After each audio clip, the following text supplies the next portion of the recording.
Slavery was an institution, in some places is an institution, where people are denied their freedoms and are usually treated quite badly. There are people who are not given rights as free people as the remaining members of their societies are. This institution of slavery has been around for as long as we can remember civilizations. When it comes to Islam, the position of Islam on slavery is easily discernible by looking at all the statements and injunctions of the Quran and in the Sunnah about slavery.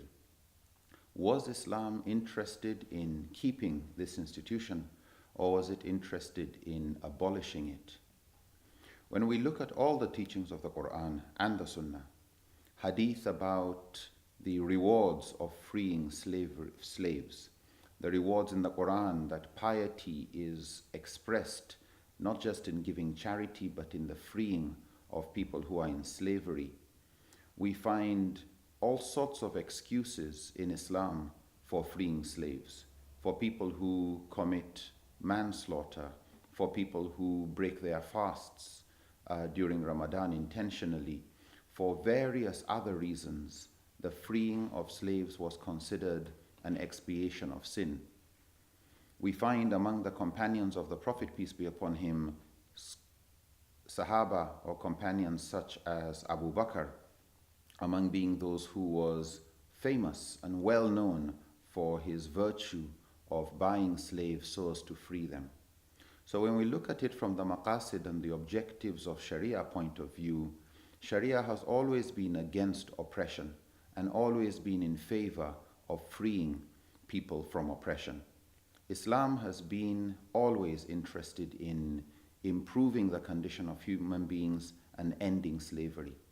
Because of how entrenched slavery was at the time of the Prophet, peace be upon him, in his society, Islam had to end slavery gradually so as to cause the minimum amount of social disruption and hurt, not just to the political economic situation that the slaves also depended on, but not to hurt the success of the gradual eradication of slavery.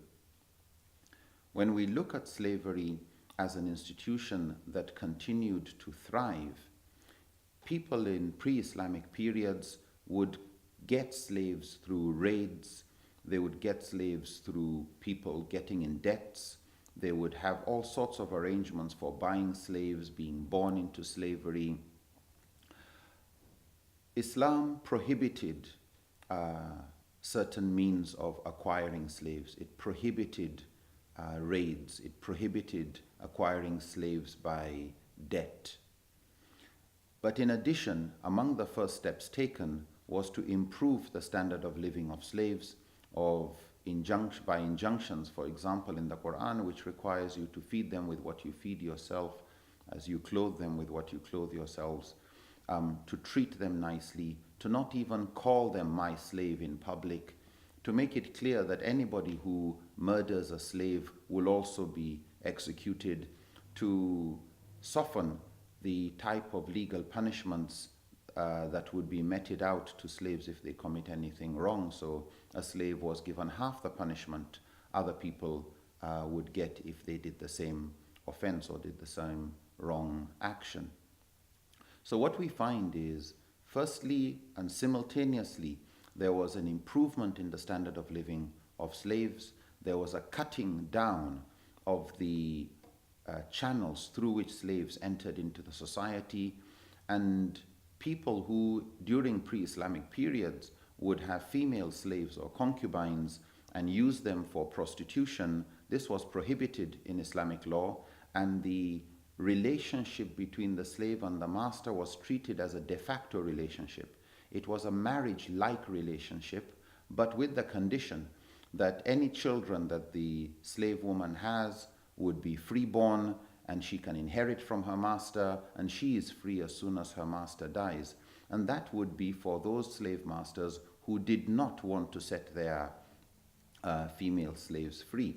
But what the Quran encourages is to free them and marry them with mutual consent as you would conduct any other normal marriage.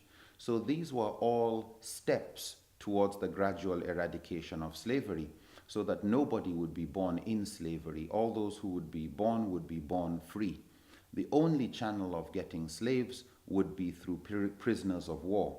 Before standing armies, prisoners of war became like house help and house servants that were given to soldiers who were involved in battle, or those who had lost family members in battle, as a reward for their participation. However, the Quran did make it clear that all such booty belongs to Allah and His Messenger, and as understood by the Muslim leadership, the Sahaba, the scholars, it meant that all booty and anything acquired at the end of war belonged to the state.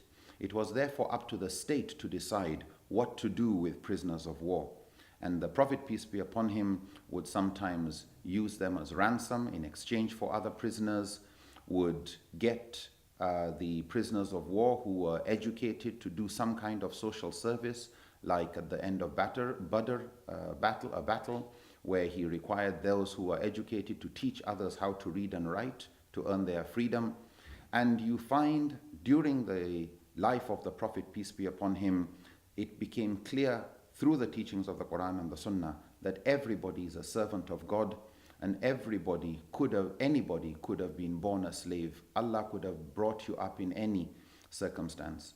So from the legal perspective, as we look into present society where people have house helps and other types of people who are in a form of bondage, actually do not have the rights, the upliftment of the position of even slaves in Islam should be a note to consider regarding the direction of policies in this regard, that Muslims should carry on and achieve that maqasid or objective of Sharia of freeing all slaves, and not allow despotic rulers and corrupt individuals to look for textual excuses to go against the maqasid and objectives of Sharia, of freeing slaves and ensuring that there's an end to the institution of slavery. And Allah knows best.